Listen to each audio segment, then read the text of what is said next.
Ciao escursionisti, oggi mi presento per la prima volta. Mi chiamo Marco, sono un molisano che vive a Roma e ho 45 anni. Amo lo sport perché mi ha cambiato la vita e adesso vi racconterò come. 15 anni fa circa vivevo a Milano e durante un giro in moto in Valtellina sono volato sul cofano di un'auto e poi sull'asfalto e ho distrutto completamente la mia Ducati Monster. Ma soprattutto mi sono rotto mani, ginocchio, piatto tibiale, menisco, legamenti, eccetera eccetera eccetera.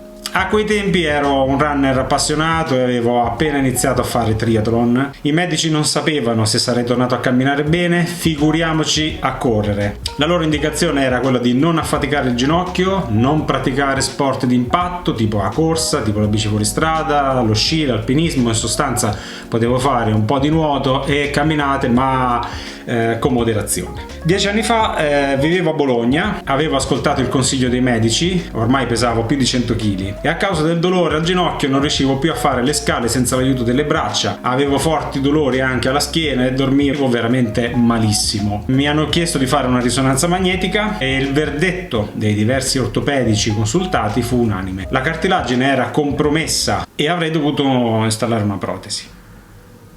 E se provassi a fare sport per migliorare le condizioni fisiche? Chiesi. La risposta fu un categorico no. Secondo loro avrei potuto fare ulteriori danni, aggravare lo stato di salute, avere problemi ancora più grossi di quelli che stavo già avendo. Solo che io sono uno un po' cocciuto e tendo spesso a fare di testa mia. Quindi prima di passare ad una protesi avrei voluto fare un tentativo. Così ho trasformato la mia alimentazione e sono diventato vegano, plant-based. Ho ripreso lentamente l'attività sportiva e tra dolori, infortuni, altri dolori, ho sentito comunque che il mio corpo reagiva bene e stavo sempre meglio. In pochi mesi ho perso 20 kg e ho ripreso a correre, ad andare in bici, a nuotare e ad arrampicare senza nessun problema. Per me però questo risultato non era sufficiente. Io avevo voglia di sfidarmi ancora e ancora e ancora e migliorare le mie prestazioni sportive. Quindi mi sono dato diversi obiettivi che poi ho raggiunto nel corso degli anni, come ad esempio ho scalato la Tofana di Rozes e la Tofana di Mezzo, il Monte Paterno, ho affrontato Scilla e Cariddi attraversando lo stretto di Messina a nuoto e vi assicuro che per me, che ho sempre avuto il timore del mare al largo, non è stato semplicissimo.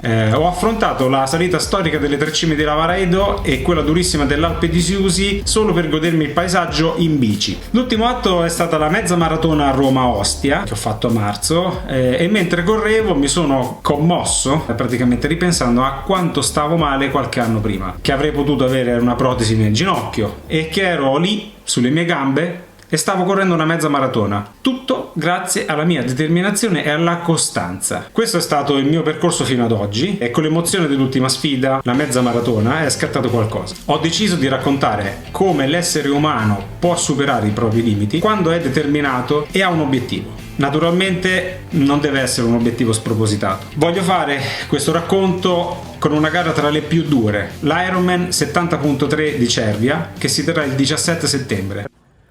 Allora, l'Ironman 70.3. Allora, vi spiego che cos'è l'Ironman. È una gara di triathlon estrema dove ci sono tre prove, una a nuoto sono 3,8 km di nuoto, la seconda è in bici, sono 180 km in bici e la terza è una corsa, praticamente una maratona. Io farò l'Ironman 70.3, che è detto anche mezzo Ironman perché tutte le distanze sono esattamente alla metà.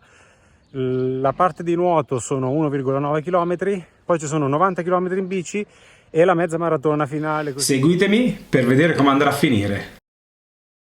Promessa per domani: se finisco la Roma-Ostia compro il biglietto per il mezzo Ironman di Cervia.